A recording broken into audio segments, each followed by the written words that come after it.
Assalamualaikum warahmatullahi wabarakatuh. Perkenalkan, nama saya Devi Agustin dengan nomor NIM 41180068. Kami dari kelas 414B01 ingin mempresentasikan mengenai kasus restitusi pajak di Indonesia. Saya akan mulai dengan latar belakang. Pajak adalah pungutan wajib dari rakyat untuk negara. Setiap sen uang pajak yang dibayarkan rakyat akan masuk dalam pos pendapatan negara dari sektor pajak. Penggunaannya untuk membiayai belanja pemerintah pusat maupun pemerintah daerah demi kesejahteraan masyarakat. Uang pajak digunakan untuk kepentingan umum, bukan untuk kepentingan pribadi. Pajak merupakan salah satu sumber dana pemerintah untuk mendanai bangunan di pusat dan daerah, seperti membangun fasilitas umum, membiayai anggaran kesehatan dan pendidikan, serta kegiatan produktif lainnya. Pemungutan pajak dapat dipaksakan karena dilaksanakan berdasarkan undang-undang. Istilah restitusi pajak.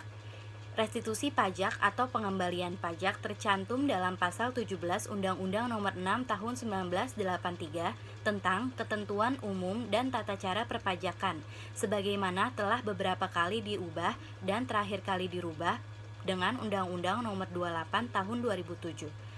Restitusi pajak adalah permohonan pengembalian kelebihan pembayaran pajak yang dilakukan oleh wajib pajak kepada negara. Kelebihan pembayaran pajak ini merupakan hak wajib pajak. Undang-Undang KUP secara umum menyebut restitusi sebagai pengembalian kelebihan pembayaran pajak. Artinya, negara membayar kembali atau mengembalikan pajak yang telah dibayarkan.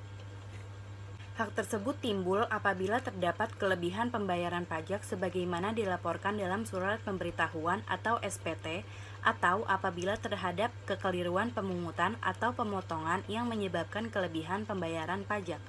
Restitusi dapat dilakukan setelah mengajukan permohonan kepada Direktorat Jenderal Pajak. Kejahatan korporasi adalah tindak pidana yang dilakukan oleh karyawan dan oleh karena itu dapat dibebankan pada suatu korporasi karena aktivitas-aktivitas pegawai atau karyawan, yang sering disebut juga sebagai kejahatan kerah putih.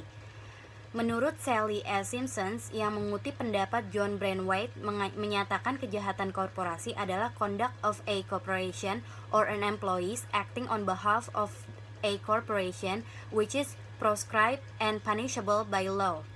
Simpson menyatakan bahwa ada 3 ide pokok dari definisi Braithwaite mengenai kejahatan korporasi, yaitu 1. Tindakan ilegal dari korporasi dan agen-agennya yang berbeda dengan perilaku kriminal kelas sosial ekonomi bawah dalam hal prosedur administrasi.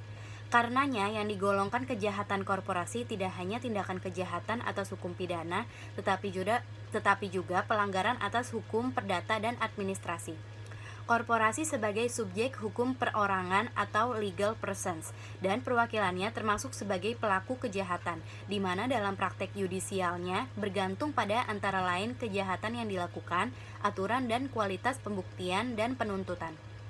Ketiga, motivasi kejahatan yang dilakukan korporasi bukan bertujuan untuk keuntungan pribadi, melainkan pada pemenuhan kebutuhan dan pencapaian keuntungan organisasional. Tidak menutup kemungkinan motif tersebut ditopang pula oleh norma operasional atau internal dan subkultur organisasional.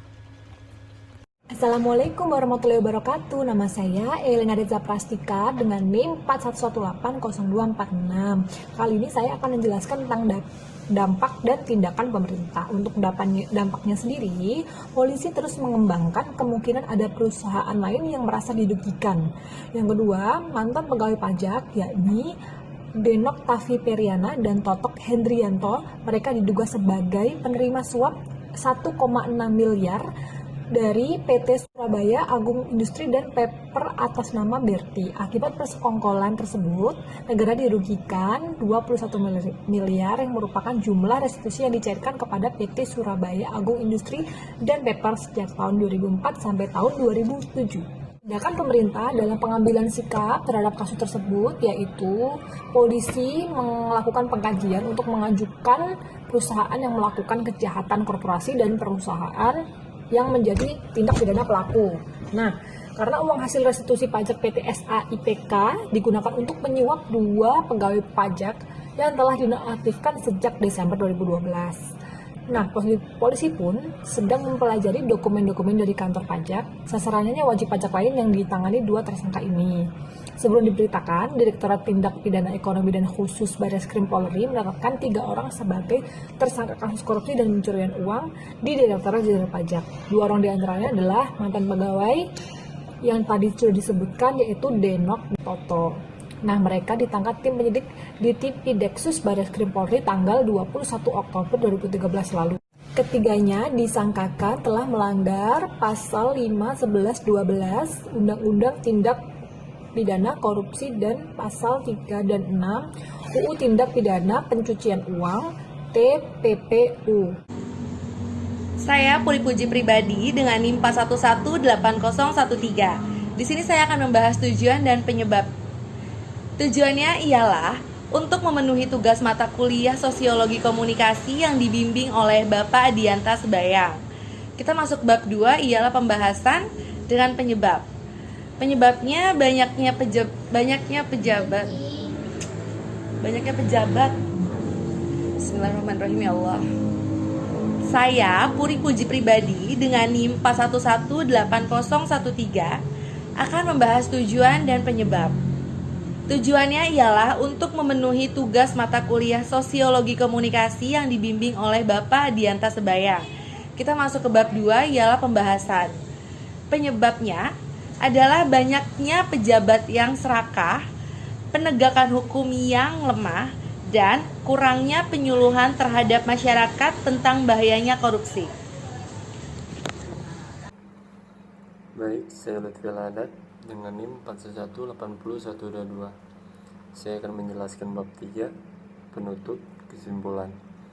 Kesimpulan yang dapat diambil dari makalah ini adalah bagaimana pada situasi realita celah-celah untuk seorang pegawai pajak dapat dilakukan jika ada kesempatan. Untuk mengantisipasi hal ini terjadi terus-menerus, kita sebagai wajib pajak setidaknya harus dapat mempelajari dasar perhitungan pajak. Jika setiap kita ingin membayar pajak, kita sendiri bisa menerka berapa jumlah pajak yang akan dikeluarkan. Selanjutnya, saran. Diharapkan pemerintah dan lembaga pajak lebih memperhatikan permasalahan ini. Karena jika kita lihat sejarah 5 tahun ke belakang, setiap tahunnya ada kasus penyalahgunaan restitusi pajak. Tentu hal ini juga merefleksi sikap pemerintah yang kurang tegas terhadap tindak kriminal. Sekian dari saya, terima kasih.